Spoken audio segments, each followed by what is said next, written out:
चलो give down the heading circular motion.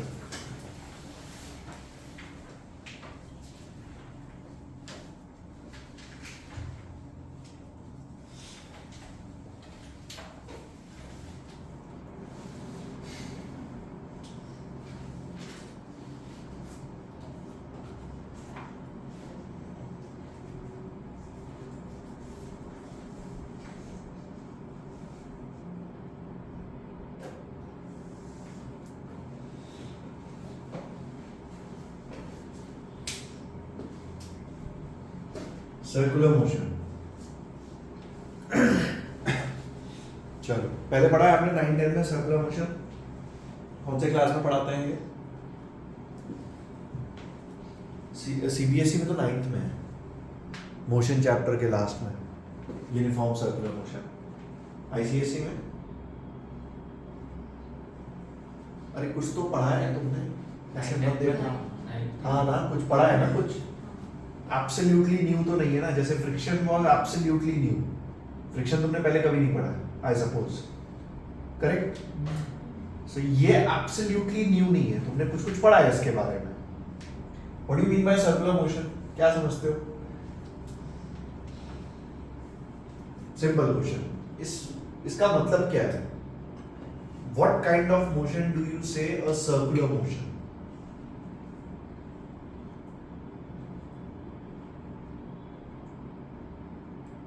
अगर क्या बात कर रहे हो?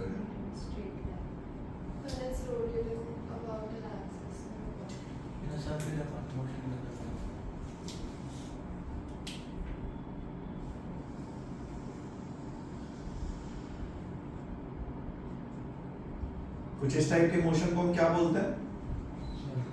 Circular motion.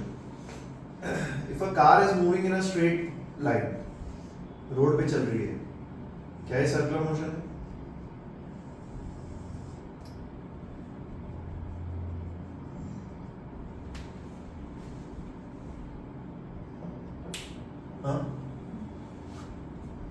Is this a circular motion?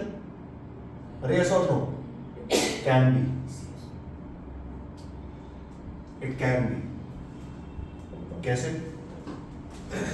आप ऐसा सोचो, this motion is observed by an observer standing here. यहां पे एक बंदा खड़ा है, वो कार को देख रहा है. उसको कार कैसे दिखेगी? स्ट्रेट लाइन पाथ में, ठीक है? और अगर ये ऑब्जर्वर यहां पे खड़ा है तो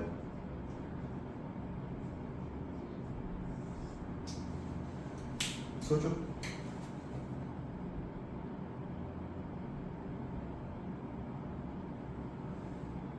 क्या इस ऑब्जर्वर के लिए इसका परफॉर्म सर्कुलर मोशन? देखो, फील करो.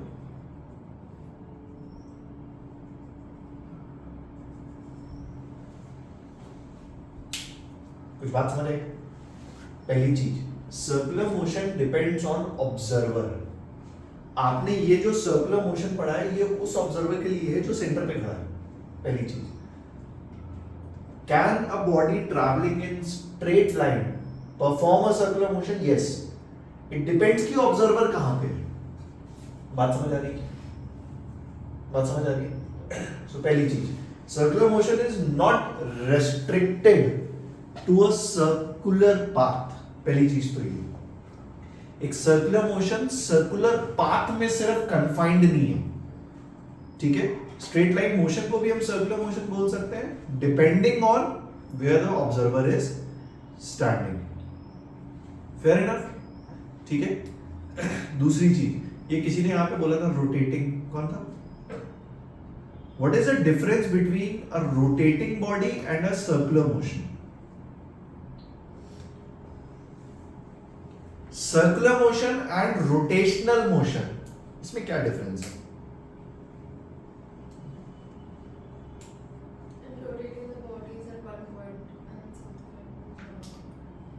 Rotating the body is not around one point. ये पूरी लाइन के अबाउट रोटेट करेगा.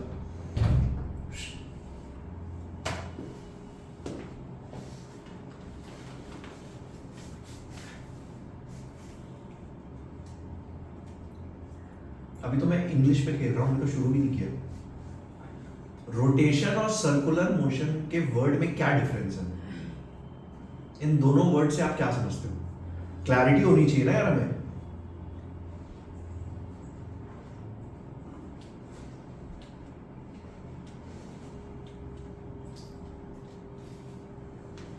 देखो,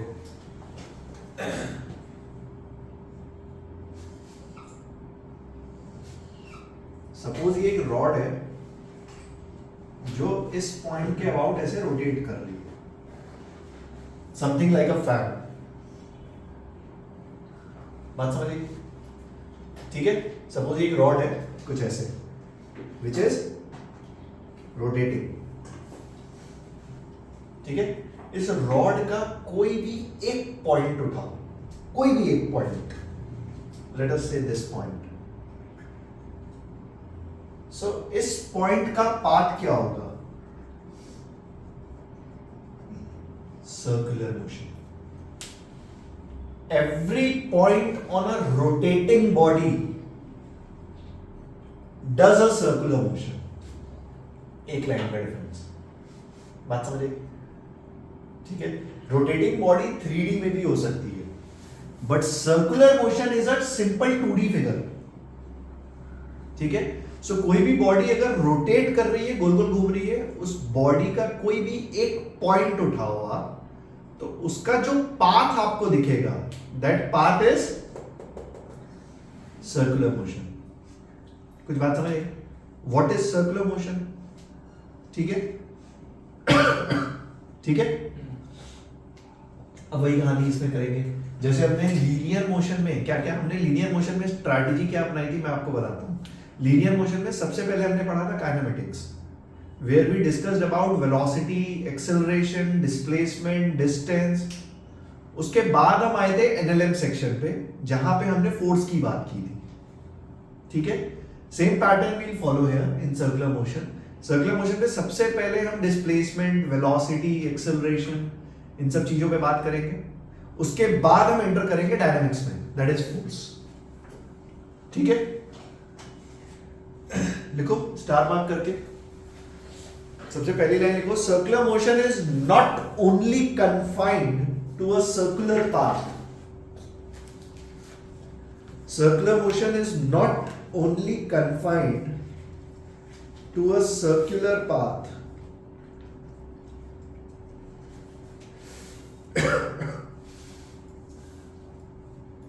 Circular motion is not only confined to a circular path.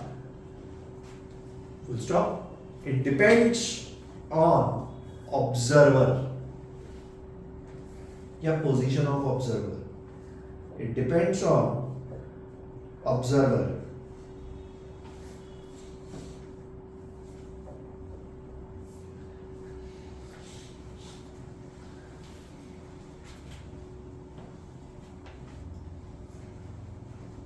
ठीक है, नेक्स्ट लाइन लिखो, the path of any one point of a rotating body is a circular motion. The path of any one point of a rotating body is a circular motion.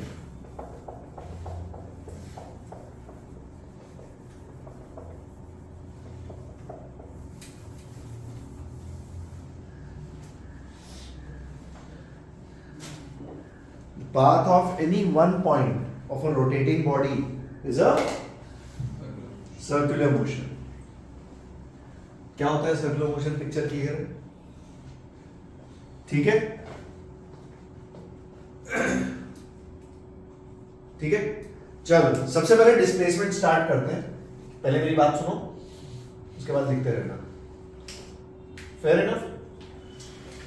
Again, as far as my knowledge is concerned, circular motion तुमने depth में 9-10 में भी नहीं पढ़ा है। या तो तुम्हें सिर्फ यूनिफॉर्म सर्कुलर मोशन की थ्योरी थी, सीरियसली तो इतना ही था।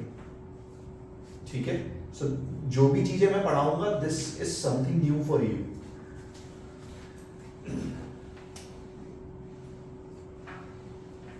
जैसे linear motion means straight line.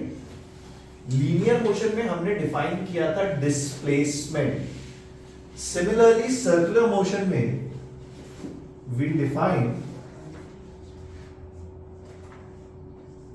Angular displacement.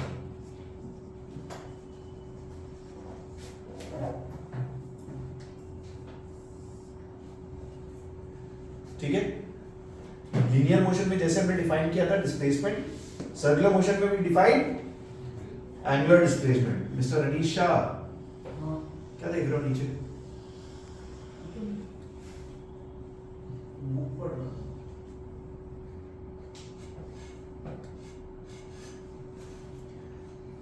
Suppose एक बॉडी है जो सर्कल में घूम रही है, ठीक है, और उसने अपना मोशन यहां से स्टार्ट किया। लेट अस से स्टार्ट पॉइंट, ठीक है। तो किसी भी टाइम टी में जो एंगल वो रोटेट करती है theta, that is called as angular displacement. ठीक है, फेयर इनफ। इसको लीनियर डिस्प्लेसमेंट के साथ कंपेयर भी कर लो। लीनियर डिस्प्लेसमेंट, जैसे मैं अगर आपसे पूछूं, ध्यान सुनो, मैं तुम्हें और कुछ कुछ चीजें फील कराता हूं। इसी मोशन में what is your linear distance, तो आप बोलोगे दिस पाथ लेंथ। ये बात समझ आई? ये path length is your linear distance. मैं पूछूं व्हाट इज लीनियर डिस्प्लेसमेंट, तो आप बोलोगे सर इसको और इस पॉइंट को एक स्ट्रेट लाइन से कनेक्ट कर दो, वो जो भी आएगा that is my linear displacement, shortest distance. सही बात है। और इस एंगल को हम क्या बोलते हैं? Angular displacement. ठीक है, इसकी डेफिनेशन दी जाती है, angular displacement is the angle rotated by a body in a circular motion. एक बॉडी सर्कुलर मोशन में कितना एंगल रोटेट करती है, it is called as angular displacement. Fair enough. इसकी एसआई यूनिट क्या होती है?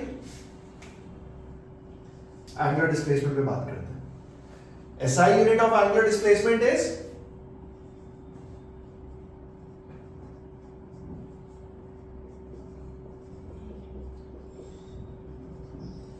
रेडियंस। अब रेडियंस कितने लोगों को नहीं याद है? ये मैथ्स वालों को तो पक्का पता होगा, अभी ट्रिको खत्म हुआ है तुम्हारा। रेडियंस पता है तुम्हें? हाँ जनता, रेडियंस 180 डिग्री में पाई रेडियंस, 360 डिग्री 2 पाई रेडियंस। ऐसे मेरी तरफ मत देखो, कुछ गलती से ट्रिको याद है?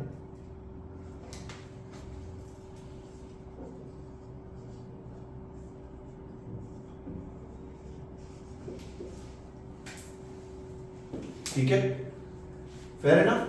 So this is my angular displacement.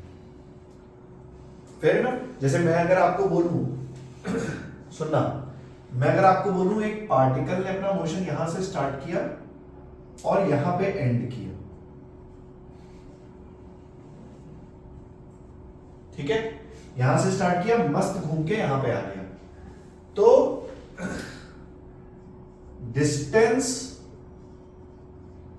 will be pi r. Displacement will be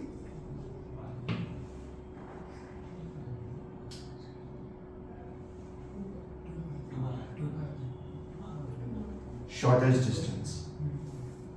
और कितना? 2r. And angular displacement will be pi radians, not 180 degrees. ये है in short angular displacement. Angular displacement is the angle rotated by a body in radiance. कुछ बात समझ आई? ठीक है, fair enough. Next आता है, जैसे लीनियर डिस्प्लेसमेंट हमारी वेक्टर क्वांटिटी थी with direction, similarly angular displacement is also a vector quantity.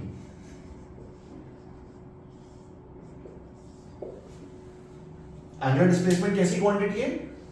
Vector quantity. But the point is कि अगर आप एंगुलर डिस्प्लेसमेंट की, जैसे लीनियर डिस्प्लेसमेंट में मैंने आपको बोला था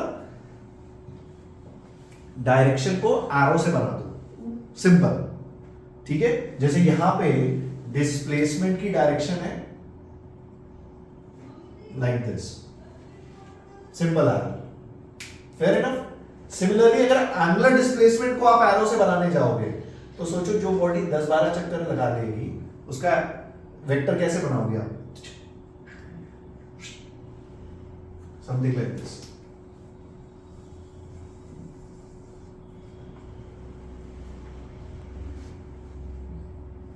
सही बात है। सो इस टाइप के वेक्टर्स को हमने ऐसे डिफाइन ही नहीं किया, तो हमने इनको एक नया नाम दिया। These kind of quantities are first of all called as axial vectors, ठीक है। एक्सियल वेक्टर्स मींस एक ऐसी वेक्टर क्वांटिटी जिसकी डायरेक्शन आप नॉर्मल एरो से डिफाइन नहीं कर सकते, ठीक है। सो इन वेक्टर्स की हमने डायरेक्शन कैसे डिफाइन करी? इनकी डायरेक्शन डिफाइन करी जाती है राइट हैंड रूल से। Direction is defined by right hand rule. Right hand rule क्या बोलता है? राइट हैंड रूल सेज कि अपना सीधा हाथ लो and curl your fingers in the direction of motion. जैसे इस पर्टिकुलर केस में ये बात समझिए। Then the direction of thumb gives you the direction of axial vectors. जैसे मुझसे अगर कोई स्पेसिफिकली पूछे डायरेक्शन ऑफ एंगुलर डिस्प्लेसमेंट तो मैं बोलूंगा पाई के कैप जेड एक्सिस में। क्यों? बाहर जेड एक्सिस। अगर बॉडी एंटी क्लॉकवाइज घूमती माइनस के कैप अंदर।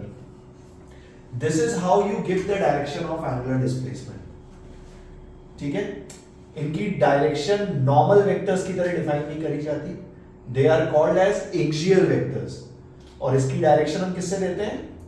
राइट हैंड रूल से, which states what? Curl your fingers in the direction of motion.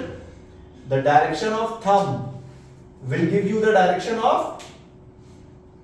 axial vectors. कुछ बात समझ आई? ठीक है, इतना लिखो।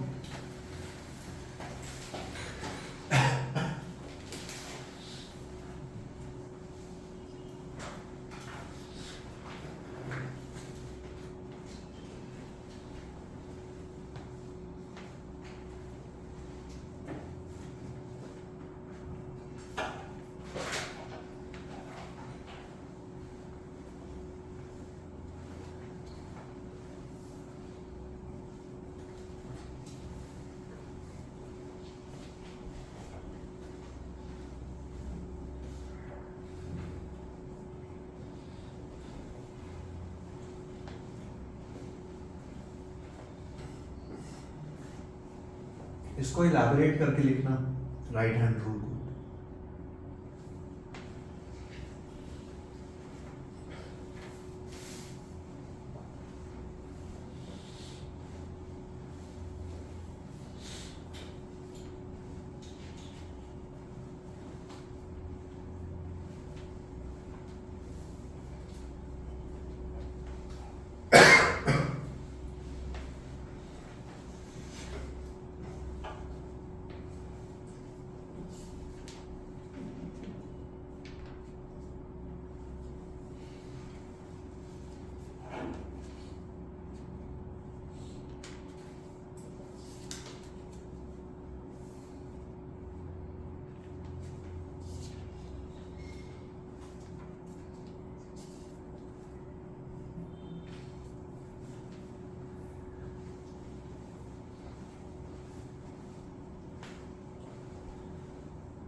ठीक है,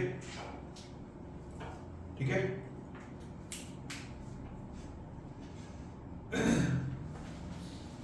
सो हाफ अ रोटेशन में, in half rotation, what is the value of angular displacement? Pi, 180 degrees, pi, ठीक है। वन रोटेशन में एंगुलर डिस्प्लेसमेंट कितना होगा?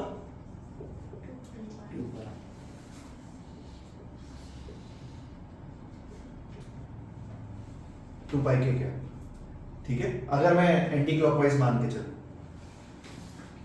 ठीक है, इन 2 rotations, what will be the value of angular displacement? 4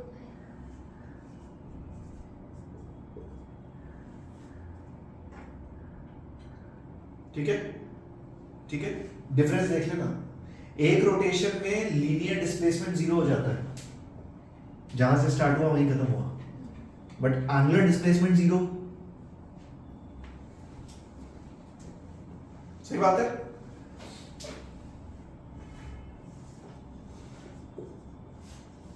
three rotations 6 पाई के का। अगर मैं बोलूं 3 रोटेशंस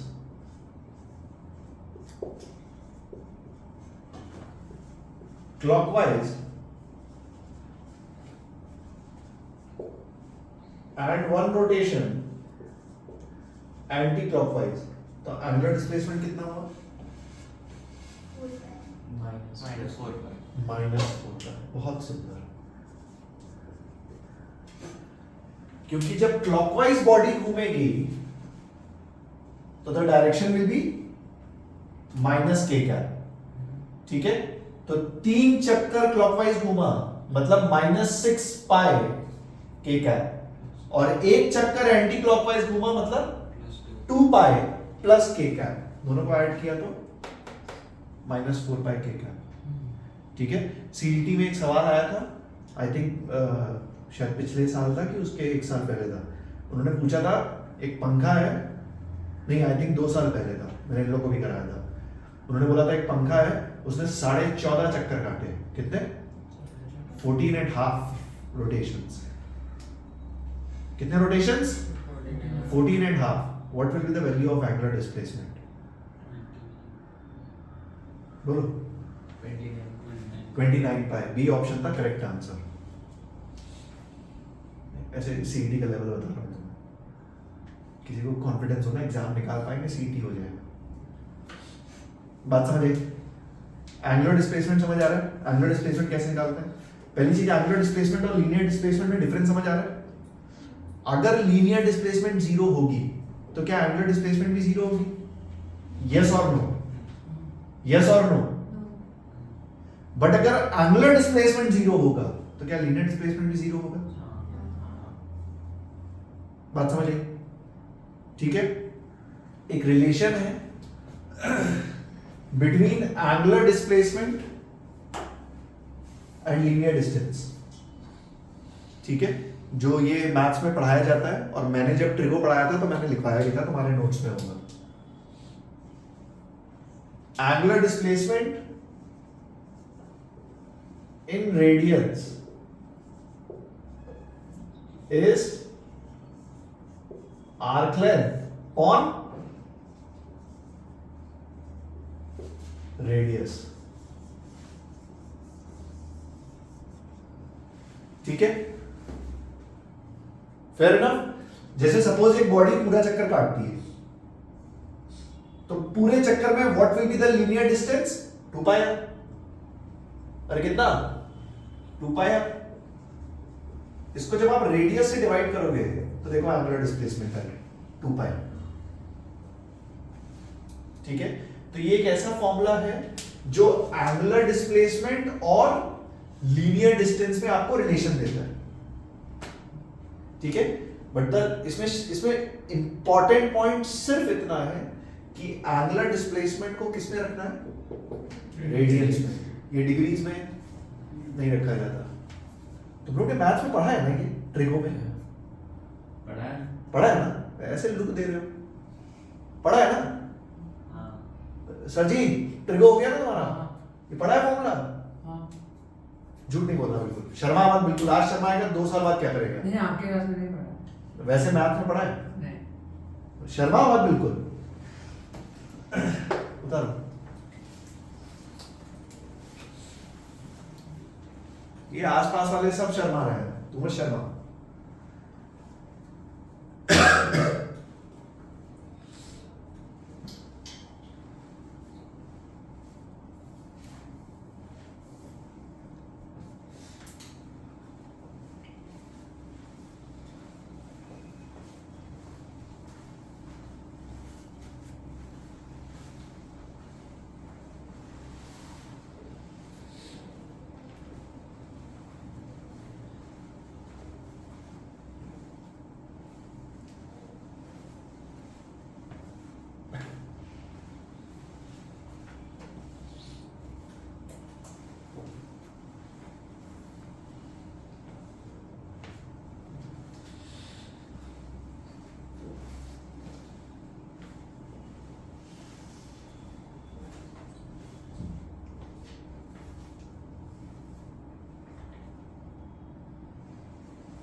हो गया? क्यों मुस्कुरा रहा है?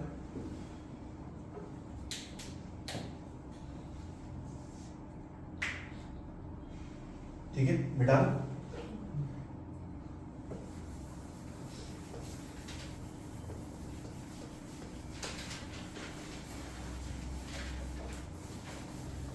ये राइट हैंड रूल को इलैबोरेट करके लिखा है ना? हाँ, राइट हैंड रूल को इलैबोरेट करके लिखा है।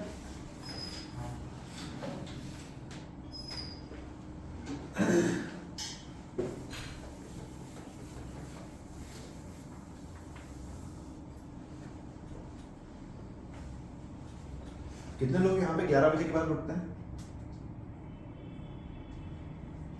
बताओ बताओ बताओ। अगर मॉर्निंग में क्लास नहीं है तो 11 बजे के बाद कौन उठेगा? एक, नो वन। अच्छा, कभी ऐसा हुआ है कि क्लास आने से पहले ब्रश करना भूल जाओ?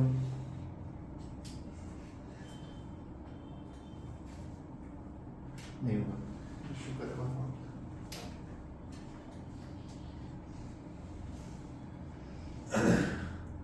डिस्प्लेसमेंट के बाद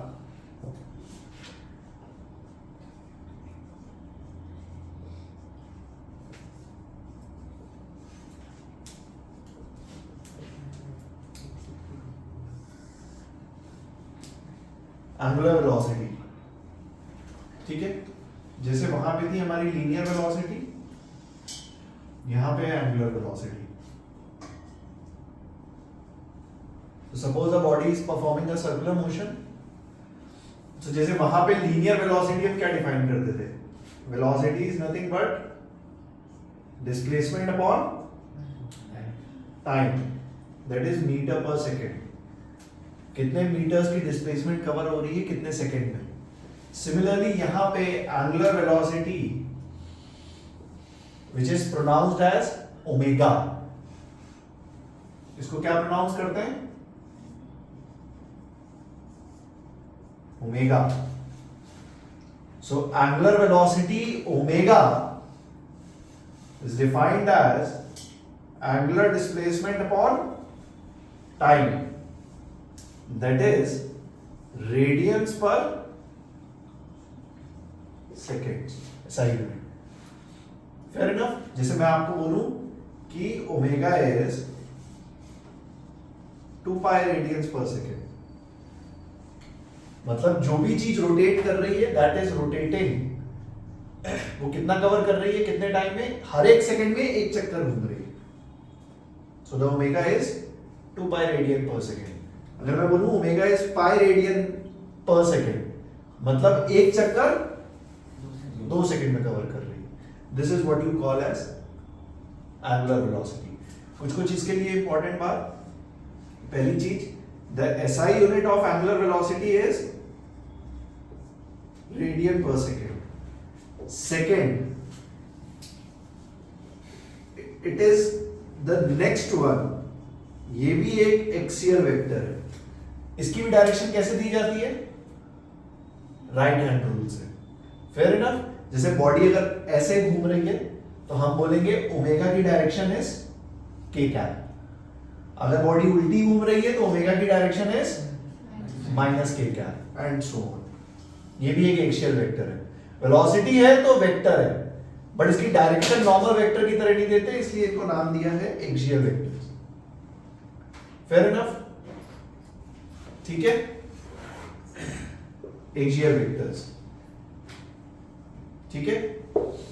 और देखो ये हो गया, ये हो गया. अच्छा, बहुत सुंदर. जैसे अभी हमने एक रिलेशन लिखा था, theta is equals to arc length upon radius. ठीक है.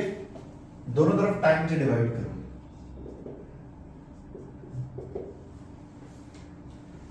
सो ये क्या बना? Omega, angular velocity. And what is this? Linear velocity. ये क्या है? Linear velocity. So एक रिलेशन है v is equals to r omega. Again, it is a relation जो linear को angular से कनेक्ट करता है in terms of velocity. But ये सिर्फ मैग्नीट्यूड के लिए करेक्ट है. It is only correct for magnitude. ठीक है. अगर आप इसको ऐसे लिख दो, vector is equals to v vector by r, then this relation is wrong. क्यों? क्योंकि if a body is performing a circular motion, अगर कोई बॉडी सर्कुलर मोशन परफॉर्म कर रही है तो वेलोसिटी की डायरेक्शन इज टेंजेंशियल, जो आपने 9th में भी पढ़ा है, बट ओमेगा की डायरेक्शन इज के कैप. सो ये दोनों डायरेक्शन सेम नहीं होती, इसलिए यहां इक्वल टू नहीं आता. ये डायरेक्शन के लिए सत्य नहीं है. It is absolutely wrong, but yes it is true for magnitude. अगर कभी आपको बॉडी की लीनियर वेलोसिटी दी है, रेडियस दिया है, आप उसकी ओमेगा कैलकुलेट कर सकते हैं. Fair enough. ठीक है. कोई प्रॉब्लम? पक्का? देखो इसमें एक चीज और है. मोस्ट ऑफ द टाइम, अब ये मैं न्यूमेरिकल्स पॉइंट ऑफ व्यू के लिए बता रहा हूं, मोस्ट ऑफ द टाइम आपको ओमेगा दी जाती है आरपीएम में. नाउ आरपीएम स्टैंड्स फॉर, अरे बोलो यार, इसका फुल फॉर्म पता होना चाहिए. रोटेशन पर मिनट. थोड़ा सा गलत. अरे रेवोल्यूशंस पर मिनट. ठीक है. कुछ लोग रोटेशंस पर मिनट बोल देते हैं, बट रेवोल्यूशंस पर मिनट. Fair enough. आपको ओमेगा दिया जाता है आरपीएम में. लेट अस से मैंने आपको बोला 2 आरपीएम या 5 आरपीएम, कुछ भी एक रैंडम फिगर ले लेते हैं. लेट अस से 5 आरपीएम. जब मैं न्यूमेरिकल सॉल्व करूंगा तो मुझे ओमेगा चाहिए रेडियन पर सेकेंड में. सो आरपीएम से रेडियन पर सेकेंड में कन्वर्ट करना हमको आना चाहिए. Fair enough. कैसे कन्वर्ट करते हैं? जैसे 5 आरपीएम को रेडियन पर सेकेंड में कैसे कन्वर्ट करो? सबसे पहले पर मिनट को पर सेकेंड में कन्वर्ट किया, मिनट सेकेंड में कन्वर्ट हो गया. ठीक है. क्यों? डिनोमिनेटर में मिनट था, इनटू 60 कर दिया, सेकेंड्स आ गए. अरे आ गए. उसके बाद एक रिवॉल्यूशन में या एक रोटेशन में कितने रेडियंस होते हैं? 2 पाई. इतने रिवॉल्यूशंस में कितने होंगे? आंसर। कुछ बात समझ आई? अगर मैं इसको जनरलाइज कर दूं, if you are given with n RPMs, तो omega will be 2 pi n by 60 radian per. Fair ना? जनरली ये यूनिट दी होती है, ठीक है, बट हमको चाहिए होती है एसआई यूनिट, ठीक है। एंगुलर वेलोसिटी की कहानी समझ आई, ठीक है।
ये मिटा दो।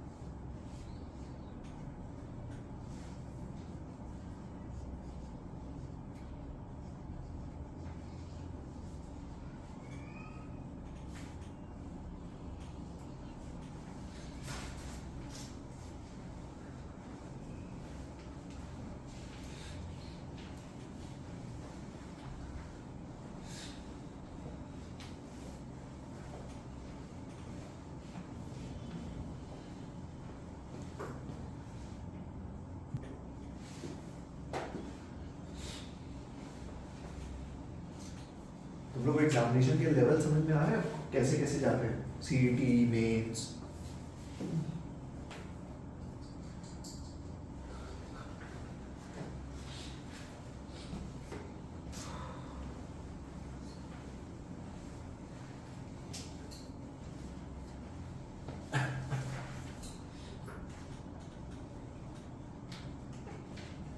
Done?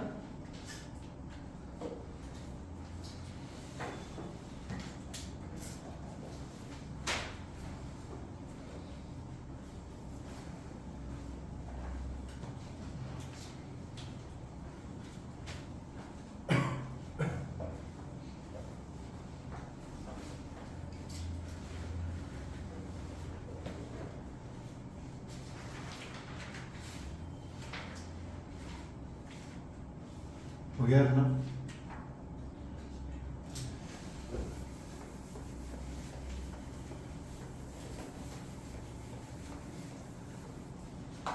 एक चीज पढ़ी है तुमने, पहले डिस्कस कर लेते हैं। What is time period?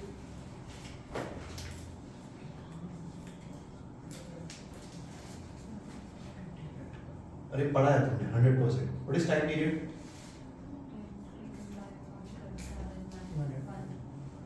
One क्या? One driving line.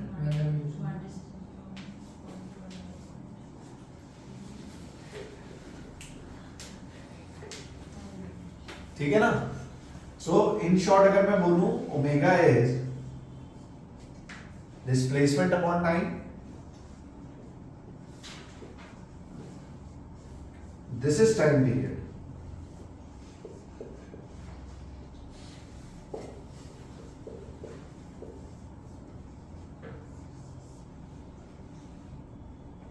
ठीक है? ठीक है, ये time period, fair enough, basically एक चक्कर का टाइम, ठीक है? ऐसे बस याद रहे कोई बुराई नहीं।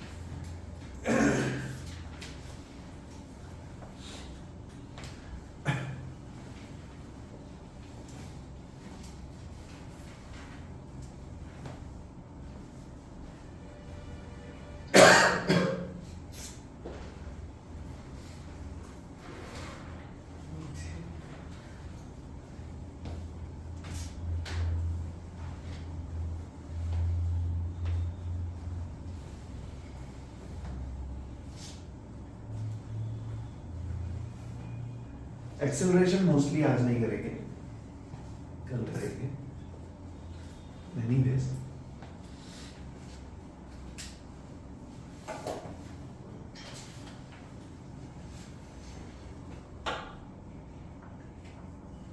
ठीक है?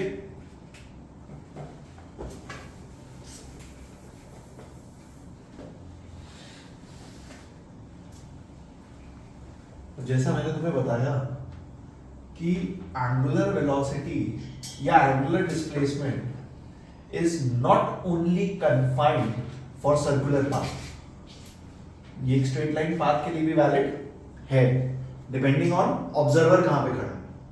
सही बात है? तो कैलकुलेट करना सीख।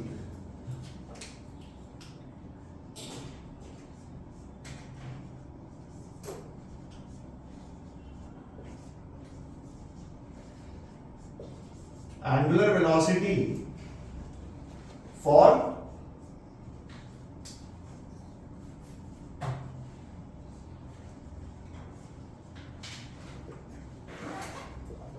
non-circular path, इसका कॉन्सेप्ट समझना। उसके बाद क्वेश्चन तो ठीक है 2-4 मैं करा दूंगा, वो एक अलग चीज है। इसका कॉन्सेप्ट समझना, how you have to calculate, करना कैसे।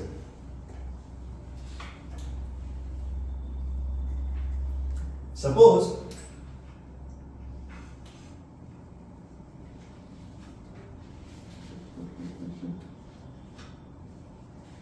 एक स्ट्रेट लाइन है जिसमें particle is travelling with velocity v, ठीक है? ये आपको दे दी जाएगी कि एक भाई पार्टिकल है अपने पास जो वेलोसिटी v से ट्रैवल कर रहा है, आपको दे दिया जाएगा, ठीक है? ये उसकी लीनियर वेलोसिटी है, बढ़िया इसको ट्रैवल कर रहा है, और आपको बोला जाएगा कि भाई ऑब्जर्वर ना यहां पे खड़ा है।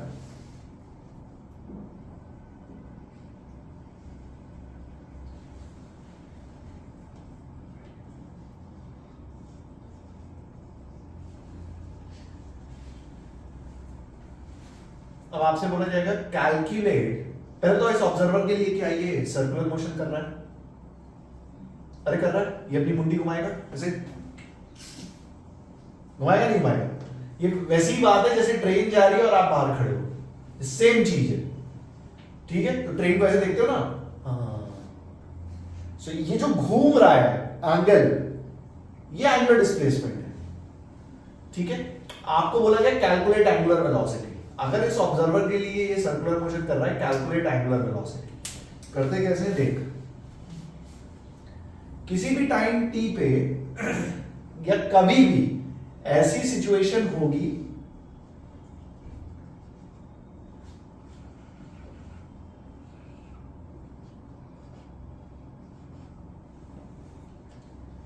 कभी भी ऐसी सिचुएशन होगी तो वेलोसिटी के हमेशा 2 कंपोनेंट्स आएंगे। कौन कौन से देखो,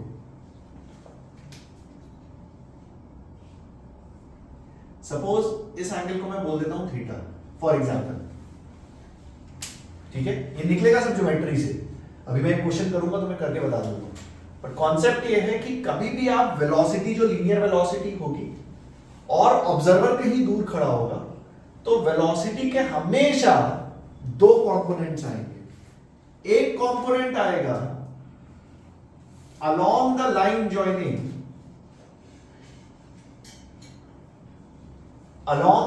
joining the body and observer।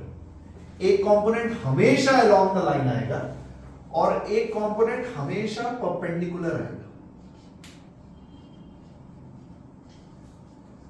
Let us से इसको मैंने बोला v का परपेंडिकुलर कंपोनेंट और इसको मैंने बोला v का पैरेलल कंपोनेंट। आपकी लीनियर वेलोसिटी के हमेशा दो कंपोनेंट्स आएंगे, एक परपेंडिकुलर और एक अलोंग द लाइन जॉइनिंग। ठीक है, अब इस ऑब्जर्वर के लिए इमेजिन कर, अगर मैं बोलूं ये एक ऑब्जर्वर है और इस पार्टिकल की ना दो वेलोसिटी है, एक इसकी लाइन के सीधे में जा रही है और एक इसकी लाइन के परपेंडिकुलर जा रही है, तो इसको सर्कुलर मोशन कौन सा कंपोनेंट करा रहा है, परपेंडिकुलर या पैरेलल? मतलब इसके लिए इस बॉडी को घुमा कौन सा कंपोनेंट रहा है, परपेंडिकुलर या parallel? Omega is nothing but v perpendicular by r radius. खत्म, ये कॉन्सेप्ट है। क्यों यहां से हमने ये निकाला, क्योंकि जो सर्कुलर मोशन होता है जिसमें जब आप बॉडी की एक वेलोसिटी होती है, सो जब आप लिखते हो omega is equals to v by r, तो ध्यान से देखो ये जो वेलोसिटी है this is perpendicular to radius. अगर मैं बोलूं इस ऑब्जेक्ट के पास एक और वेलोसिटी है कुछ ऐसे, तो उसको आप यहां पे कंसिडर नहीं करते। बात समझ आई? तो ये जो रेडियस है इसके परपेंडिकुलर जो भी वेलोसिटी है उसको हम फॉर्मूले में रख देंगे। ठीक है, ये कॉन्सेप्ट है। एप्लीकेशन देखो,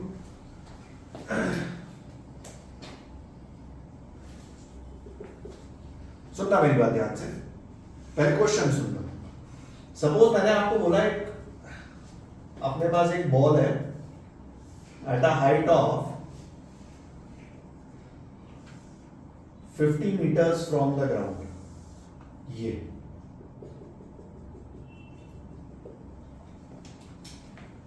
ठीक है, और एक ऑब्जर्वर खड़ा है यहां पे,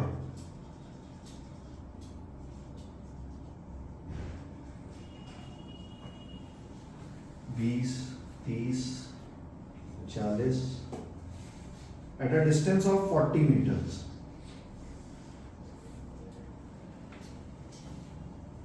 ठीक है, ये ऑब्जर्वर यहां खड़ा है। अब सोचिए ऑब्जर्वर ने बॉल को कैसे देखा। बॉल जब आप रिलीज करोगे तो क्या इस ऑब्जर्वर के लिए बॉल सर्कुलर मोशन कर रही है? अरे कर रही है। आपसे बोला this ball is dropped, calculate omega after 2 seconds. कुछ इस टाइप का क्वेश्चन। ठीक है, फेयर इनफ। किया कैसे देखो, लेट अस से 2 सेकेंड के बाद ये बॉल यहां कहीं होगी फॉर एग्जाम्पल। ठीक है, सो 2 सेकेंड में इसने डिस्टेंस कितनी चली, s is equals to half into 10 into 4, 20 metres. ठीक है, 2 सेकेंड में नीचे कितनी गिरी, 20 metres. So distance to go कितना बचा, 30 मीटर्स। इसको मैंने कनेक्ट कर दिया ऑब्जर्वर से। ध्यान से देखिए मेरी रेडियस हो गई, that is 50 metres using Pythagoras theorem. कुछ बात समझे? ये रेडियस हो गई और इस पॉइंट पे बॉल की वेलोसिटी है कितनी, वो भी कैलकुलेट कर लेते हैं। v square is equals to u square plus 2 into 10 into height कितना, 20। So v is equals to 20 metre per second.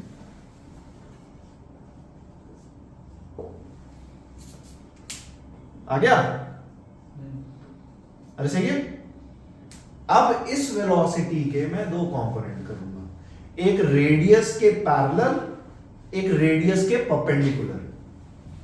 तो ध्यान से देखो, ये 30 है, ये 40 है, ये 50 है। इसका मतलब दिस एंगल इज 37 डिग्रीज। वो डेटा ऐसा लिया था। ये एंगल कितना आया? 37 डिग्रीज। ये है 90, तो ये कितना हुआ? 53 डिग्रीज। अब पैरेलल वाले कंपोनेंट से तो मुझे लेना देना ही नहीं है, तो परपेंडिकुलर कंपोनेंट कितना हुआ? 20 sin 53। कितना हुआ?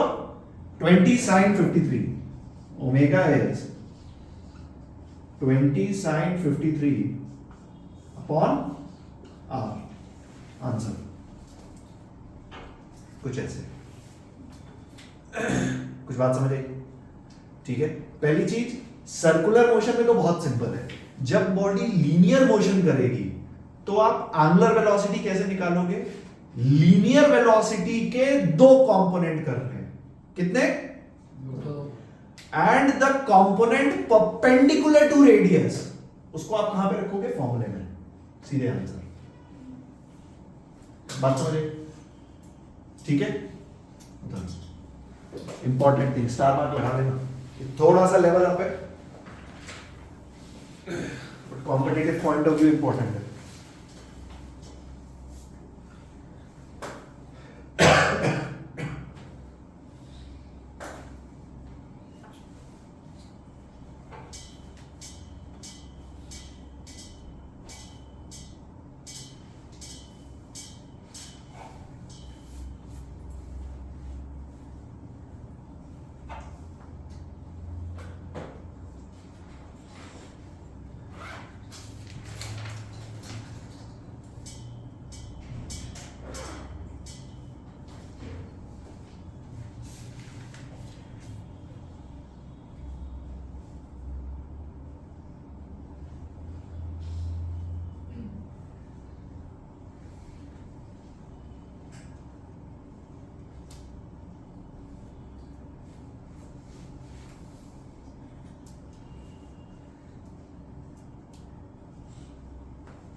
यार कभी अगर सुबह मैसेज डालना भूल जाओ मैं, तो कंफर्म कर लिया करो। आज बायो क्लास कैंसिल नहीं थी, तो मैं मैसेज डालना भूल गया, तुम आए हुई।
ये हो गया।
डन सारा।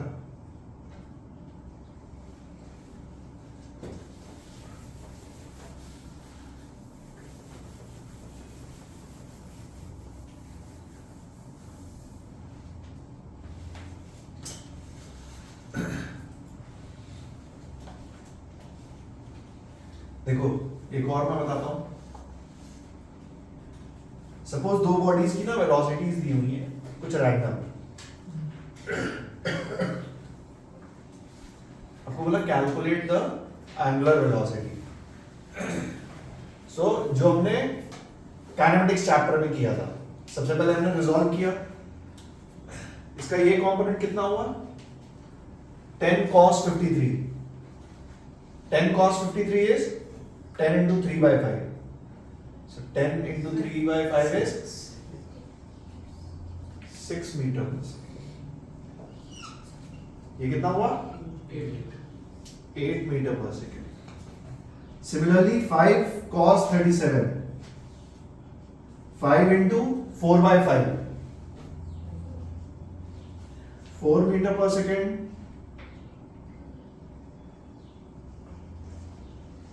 3 meter per second.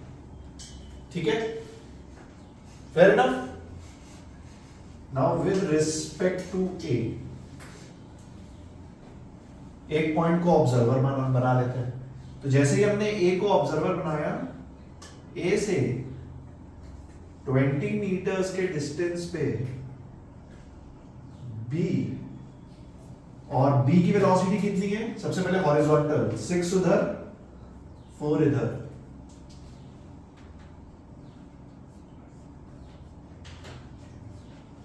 Ten metre per second. 8 ऊपर 3 नीचे 11 मीटर पर सेकेंड। सही है, रिलेटिव वेलोसिटीज।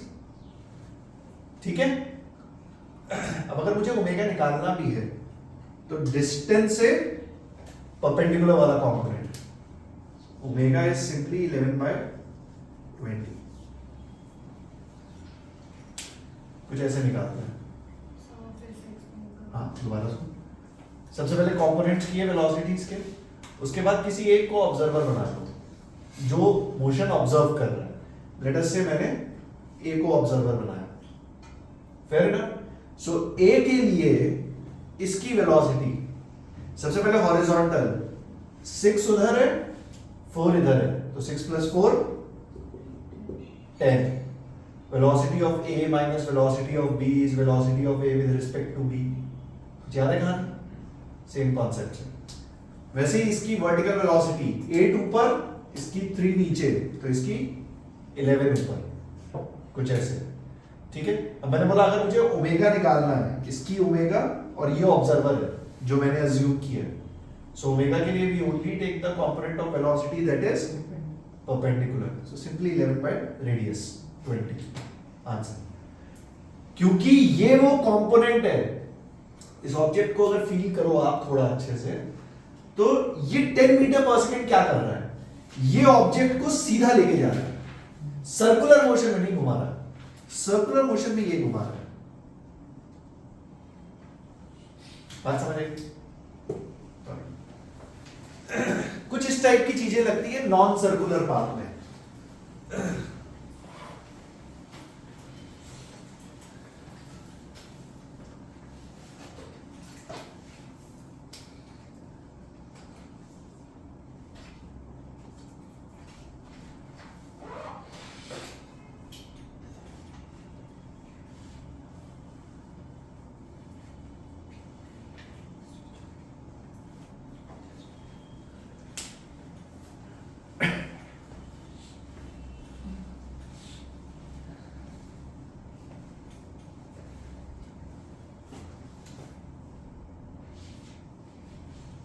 अर्थ का टाइम पीरियड कितना है?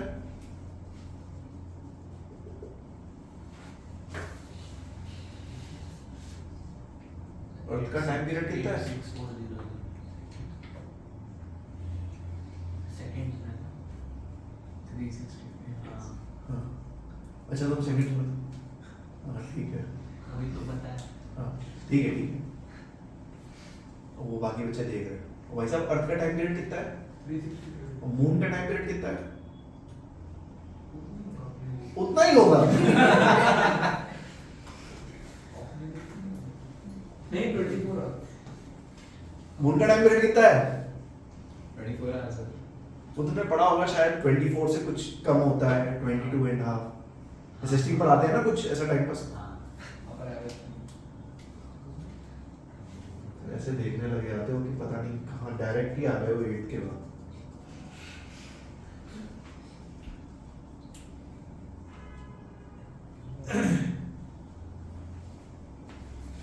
ये हो गया।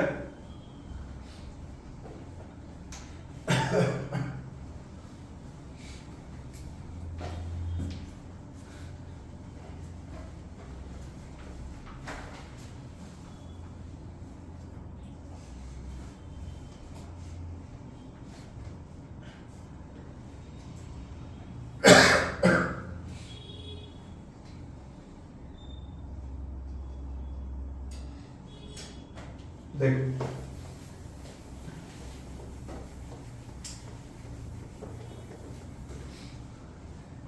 ये मैंने लक्ष्मीत सिंह मंजीत कौर से उठाया है 9th-10th स्टैंडर्ड की, तो मैं ऐसा मान के चलूंगा कि तुम ये कर लोगे। नहीं कर पाए शर्मा लेना, मैं तो बताऊंगा ही, बट अच्छा क्वेश्चन है, ठीक है, और कर सकते हो आप, कोई ऐसा रॉकेट साइंस नहीं है। So, आप ऐसा समझो सन के around there are 2 planets rotating.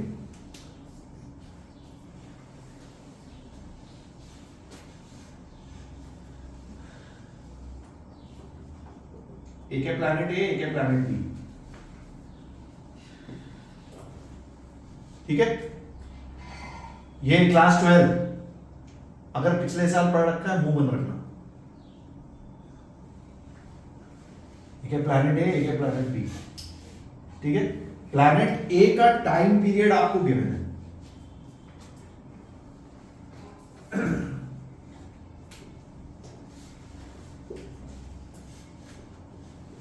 Time period of A 6 hours. मतलब क्या हुआ इसका कि 6 घंटे में ये वापस यहां पहुंच जाएगा। And time period of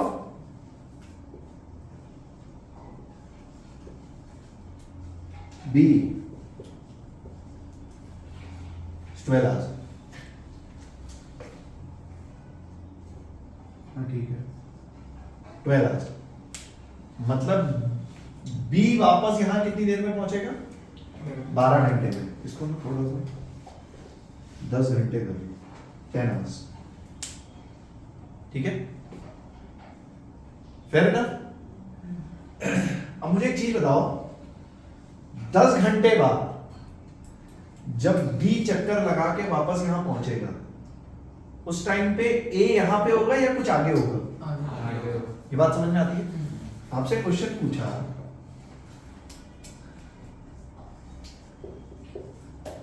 calculate the time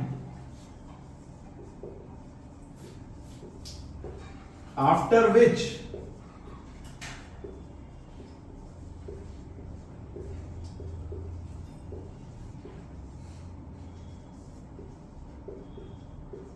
they will be in line once again।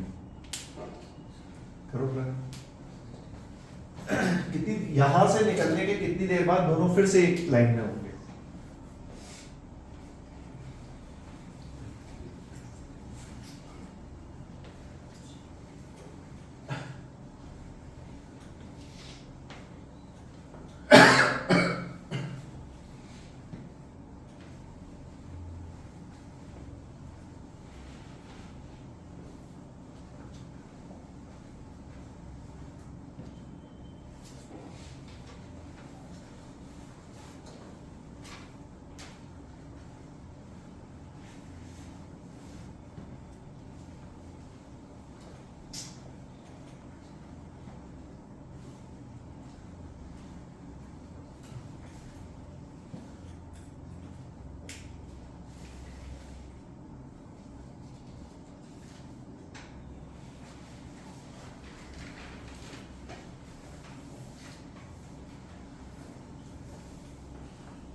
30 answer हाँ 30 आंसर 30 घंटे यानी दोनों की जब 30 आवर्स कंप्लीट हो गए तब पूरी लाइन में लाइन में हाँ, मुझे आंसर याद नहीं है, मैं सॉल्व करूंगा। 30 आ रहा है।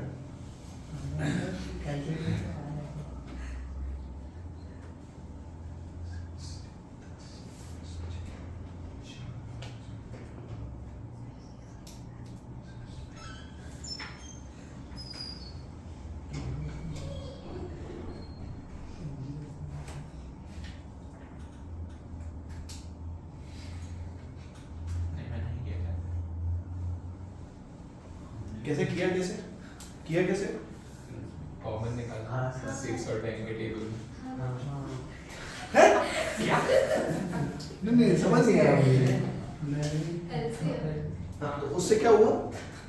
तो जो दोनों में 30 आते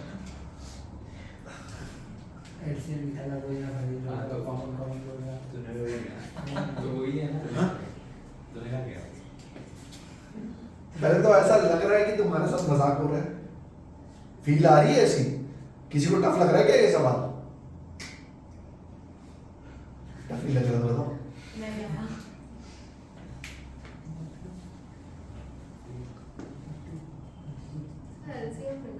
एलसीएम लोएस्ट कॉमन फैक्टर कैसे निकालते हो? फैक्टर में मल्टीपल तो 60 आना चाहिए, अभी 30 कैसे आ गए? नहीं सर 30 दोनों के टेबल अबे एलसीएम तो 60 भी है ना। सर एलसीएम एलसीएम मतलब लोएस्ट ना अरे तो तुम कह रहे हो 30 घंटे बाद मिलेंगे, मैं कह रहा हूँ 60 घंटे बाद दोबारा मिलेंगे। हाँ पहले तुम्हारे कहने का मतलब है 30 60 ऐसे मिलते रहेंगे। हाँ हाँ अच्छा, ऐसा क्यों किया आपने? देखो अगर गलती से आंसर सेम आ भी गया ना, मुझे पता नहीं कितना आएगा, बट अगर सेम आ भी गया तो ये बिल्कुल मत समझना कि हमारा लॉजिक सही है। एकदम वाहियात लॉजिक है, जिससे भी पढ़ा है फर्जी डिग्री लेगा। किसी ने और कोई लॉजिकल मेथड लगाया है?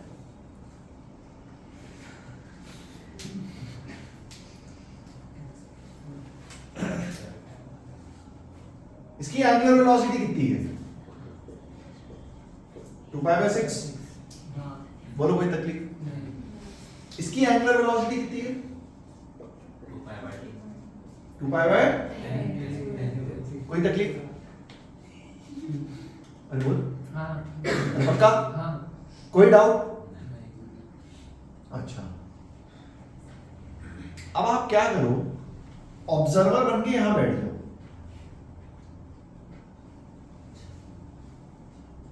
बात समझिए, ऑब्जर्वर बन के कहां बैठ जाओ?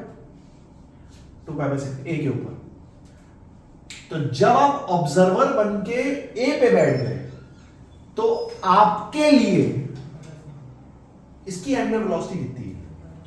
What I mean is omega of B with respect to A कितना हुआ? 2π/10 माइनस 2π/,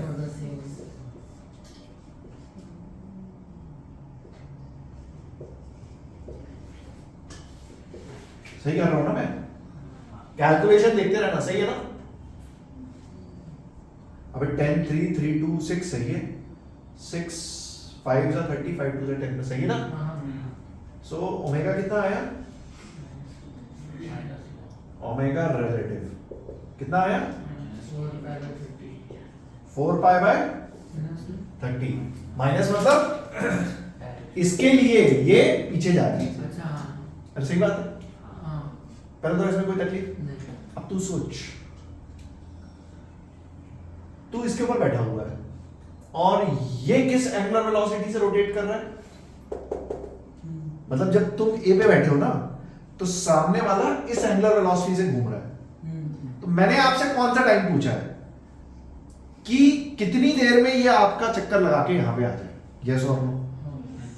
इसके लिए इमेजिन कर, इसके लिए मतलब ए के लिए बी ऐसा घूम के वापस सामने आ जाए, क्या वही टाइम हमसे पूछा गया?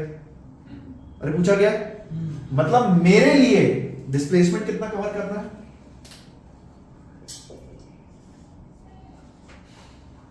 मेरे लिए डिस्प्लेसमेंट कवर करना है 2 पाई, और मेरे लिए एंगुलर वेलोसिटी कितनी है?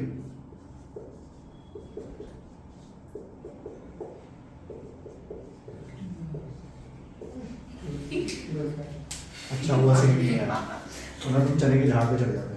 पर तो कुछ बात समझ में आई? रिलेटिव वेलोसिटी का क्लासिक एग्जांपल। मैंने क्या किया, फिर से सुन, मैं इस पे बैठ गया, मैंने कहा मेरे लिए इस प्लैनेट को ऐसा एक चक्कर लगा के मेरे सामने तो आना है, तो मेरे लिए डिस्प्लेसमेंट टू कवर इज 2 पाई, और मेरे लिए एंगुलर वेलोसिटी इज डिवाइड कर दिया 15। कैलकुलेशन अगेन, अगर कैलकुलेशन सही है तो आंसर सही है, बाकी मुझे नहीं पता। ठीक है? हाँ? क्या नहीं किया मैंने? हाँ बोलो। मैंने ऐसे दूसरा मार दूं, कोई फालतू लॉजिक मत लगाया।